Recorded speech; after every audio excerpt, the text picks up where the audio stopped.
Hi, I am doctor Manika. I am consultant ENT at Livasa hospital Mohali. आज हम बात करेंगे कॉमन कंडीशन के बारे में जो इस सर्दी के सीज़न में होती है कि लोगों का गला खराब हो जाता है, ज़ुकाम हो जाता है। अब इस कंडीशन में आप क्या क्या प्रिकॉशंस ले सकते हैं? So the common things that you can do is कि आप अपना जब भी ज़ुकाम हो आप ध्यान रखें कि पानी खूब पिए।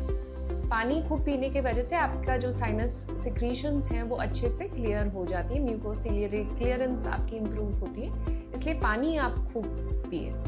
The second thing that you must do is you have steam.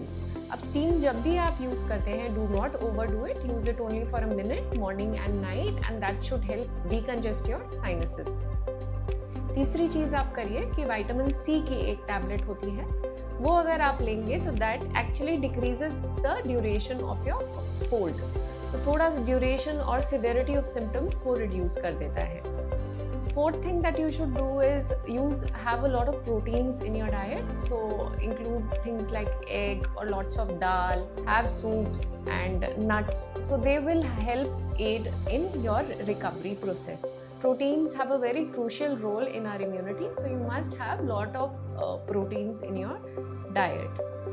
Now also you must actually ensure that you get adequate rest. The most vital thing in any viral problem when it is actually affecting you is rest. So ensure that you get 7 to 8 hours of restful sleep.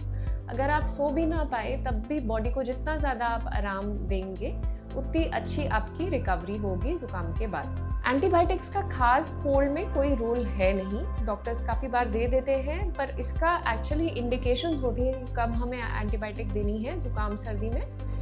हर ज़ुकाम सर्दी को आपने antibiotics नहीं लेनी है, तो I would request all the patients not to take any antibiotic on their own, only if you are prescribed by a physician, he is possibly picking up certain signs, या तो पस पॉइंट उसको दिख रहा है या स्वेलिंग दिख रही है या आपका गला ठीक नहीं हो रहा, उस कंडीशन में आप एंटीबायोटिक लें वरना ना लें। अब what to avoid, this is also a very common question. So you should avoid gargling because it will actually increase your hoarseness.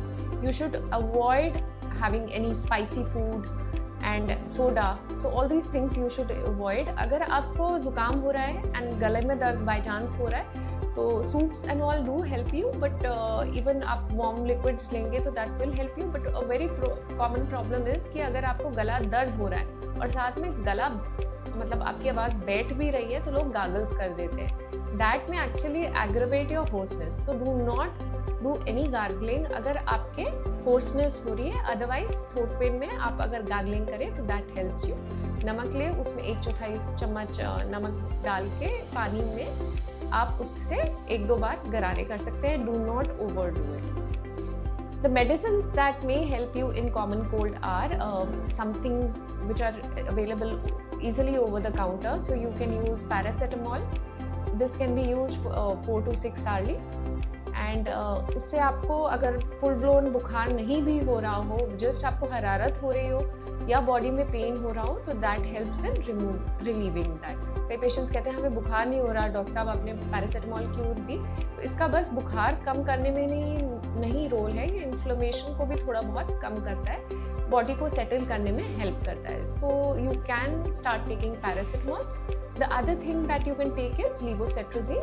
This is also fairly available over the counter. Levocetrazine के नाम से, fexofenadine के नाम से ये commonly आपको मिल सकती है। You can take it in the night. Also अगर नाक बंद हो रहा हो तो एक Otrivin नाम की ड्रॉप्स आती हैं जो आप यूज़ कर सकते हैं। You should take care that you're not using it more than 5 days. Otherwise इससे addiction potential होता है इन ड्रॉप्स में, तो 5 दिन से ज़्यादा ना यूज़ करें आप।